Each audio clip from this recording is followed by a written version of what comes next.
Hello again. Jean-Michel Jarre is famous for his shows, actually, as he is for his music. His legendary laser displays have turned him into one of France's biggest stars, indeed Europe's, with performances like this. This is his brand new video. First time anybody, including Jean-Michel, has actually seen it. And here he is.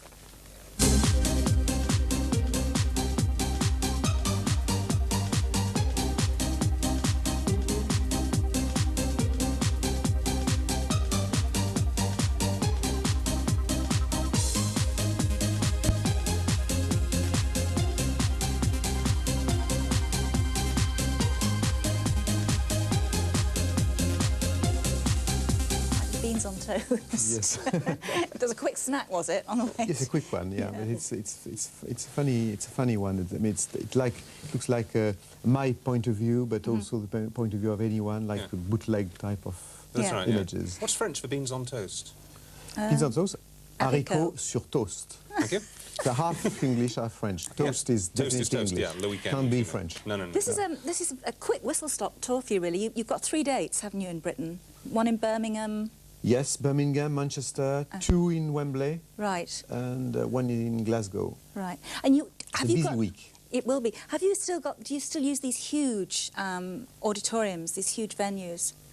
Actually, this tour is an I'm going to feel like a beginner because it's my first indoor world tour. Oh, right. really? You're inside? I've been, until now, I've been, as you know, more involved in outdoor projects. Yeah. And well, you did the indoor, big projection thing down at Docklands, didn't you? That's right, exactly. Or in Paris, or in China, or Houston. And this is a different project. I used all the experience I've got from these outdoor projects to try to set up something I think quite different in indoor, to focus more on the music, to get a kind of maybe warmer relationship or more direct relationship with the audience. So what would we see?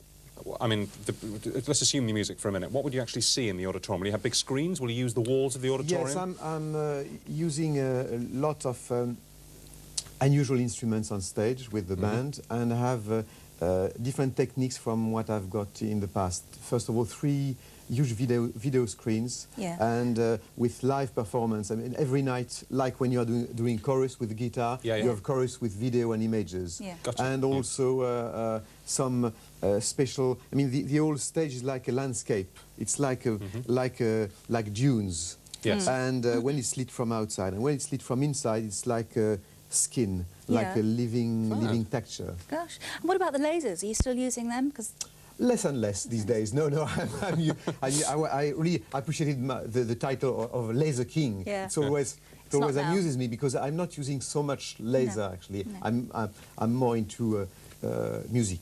I guess the French must be, your own nation must be incredibly proud of you because there are so few French rock stars. You know? I mean, so few of you. We were in Paris the other weekend, and the taxi driver was playing a Paris rock and roll station, which was playing French rock and roll. It was awful. It was awful. I mean, it really was. It's something. There's so few of you that can do it. You know. Yeah, I mean, it's I feel quite alone when I'm playing in Leipzig, for instance, or in Manchester, in Birmingham this week. Sure. But I think it's probably because of the fact that rock and roll is basically ethnic music from US and the UK. Yeah. And we don't need an Edith Piaf coming from Cameroon, for instance. No. So what about having a French rock? Yeah. And it's the reason why that I think that these days electronic music and techno music without lyrics is probably a good alternative for European acts. Because basically, to stick with the French, you're much more expressive in your music, whereas English rock and roll, American rock, it tells straight stories, hard, linear stories, whereas French music is much more expressive. But I mean, you're right. I mean, it's linked with the fact that when you are writing a song, you are telling a story to people. When you have, for instance, like in my case, doing music without lyrics, you let the audience, you to create your own images, your own story, your own your own lyrics in your mind, if I can say so. Yes, absolutely. Yeah. Well, what's the album called? It's Oxygen. It's Oxygen 7 to 13. This is the development or the sequel of the first Oxygen I've done a few years ago, and I really wanted to do this not to try to do a kind of Rocky 2.